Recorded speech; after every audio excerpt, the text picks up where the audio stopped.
Hello guys! Kami yung mga Go Green Volunteers of Caritas. Ito nga pala, every end of the month, meron kaming group meeting sa Caritas office sa Saiwanho. Kaya bago ang lahat magsimula ang aming meeting, kami ay may free lunch sa Caritas. Kaya ito, nag-i-enjoy kami, nagkukwentuhan, nag-sharing ng mga namin, mga pinagdadaanan.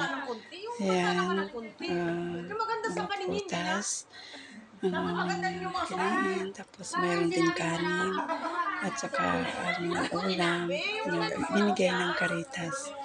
Nga pala, sila yung mga kasama ko na masayahin. Wala kaming ginawa pag kami magkakasama, kundi puro tawanan. Ito yung gusto ko na grupo na sasamahan. Nakaka-relax ng isip sa tuwing mag-off ka, na may mga ganitong grupo na pwede mong yung mga stress mo na sa sarili mo. Tulad yan, lalo na pag nasa Pinas, pag iniisip mo yung ayan nga pala yung mga namin sa Go Green Volunteers, pinopromote namin dito ang tamang pagproseso ng mga basura, lalo na sa bahay ng amo namin. Kasi mayroon dito yung mga nabubulok at hindi nabubulok na mga garbage. Kaya yan ang ayan, nag-sharing kung anong mga nangyari sa amin. At mayroon din kaming activities na ginagawa. Yan yung 5 fingers na yan ang mga 5 fingers colors na nagre-reflect din sa aming sarili na kung ano ang ibig sabihin. Kaya may matutunan at may matutunan ka. Yung iba nagkakaroon ng mga matinding problema. Yung iba naman naging masaya, successful sa buhay. Kaya maging inspired tayo sa kung ano man ang nakamit ng mga kapwa natin na naging tagumpay sa buhay nila. At doon naman sa naging hindi patagumpay sa sarili nila, gulang. Ayan yung mga guided na sinishare namin sa community.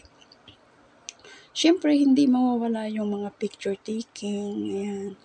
Siyempre, yung mga tawanan. At kapag mayroon kang ganito, kapag nagtapon ka ng mga plastic bottle, at saka yung magkakaroon ka ng points na pwede mong papalitan sa mga outlet. Yan. So, magagamit mo talaga siya. Yan, at saka yung Caritas nagpo-promote din. May mga scan QR code tayo na kapag once na ikaw mapili at mabunot ang pangalan mo, magkakaroon ka ng $100 na coupon, grocery to welcome. And patapos na kami dyan, kaya yan, nag-group picture. Ayan, so, syempre, nakaka-inspired na kapag share ka ng maganda para sa community na pinapakita mo kung gaano ka kasincere sa mga ginagawa mo. At nakaka-enjoy siya, nakaka-touch so, ako yung taong mahiyain, pero dahil dito sa community, natuto ako. So, hindi yan nawawala yung kainan dyan. So, nakakatuwa. Kasi nga, syempre hindi naman namin ini-expect yan na bibigyan kami ng freelance ng Caritas. Dahil din siguro sa dedication namin sa pagtulong sa kanila. Ayan. At ito si Chris. Nakakatawa ako dito kasi nga may yan hawak na is napulot niya lang yan sa basura. So, ang aming admin sa Caritas, gusto maniwala na bigay sa kanya dahil sa marami siyang basura na nakuha at nailagay sa plastic. So, nasabi nga dyan siya yung very good sa group. Kaya nakakatawa siya, nakaka-inspired. Grabe ang tawanan dito. So, nakakatanggal talaga siya ng stress, nakakatanggal siya ng pagod sa loob ng, alam mo yung, kahit na kakapagod, pag may mga ganitong kasama. So, nawawala yung pagod mo. So, nakakatuwa. Puro kami mga kalikuan, puro tawanan. Ayan. So, hindi ko na isinama gawa nga siyempre may mga privacy po tayo na dapat natin ingatan. Kami naman mga so nakakatawa talaga siya. So nag-enjoy kami. Nag-enjoy kami sa mga ginagawa namin. Katulad niyan. Dito kami. Yan sa akin. Gusto ko kasi bago akong umuwi, maging malinaw lahat yung ng buhay ko. Kahit na alam ko naman na ganun kagulo. Ayan. So, yan si mama yung nagtumulong sa amin. Siya yung nagtuturo. Yan ang kamay ko. Diba? Sa kalat ko kasi gusto ko yung maging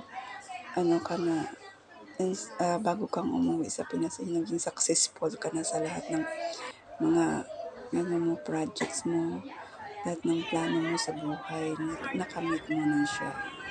Kaya nakaka-enjoy, nakaka-touch. Siyempre, hindi mawawala yung hindi ko isali yung sarili ko sa pagbibideo. Ako lang makulit yan, puro ako picture. Hindi ako nakikinig sa kanila. Nakakatuwa. Guys, sobrang haba na yung video ko. Hindi. Akala nila naka-picture, yun pala video na. Mga group sharing namin dito.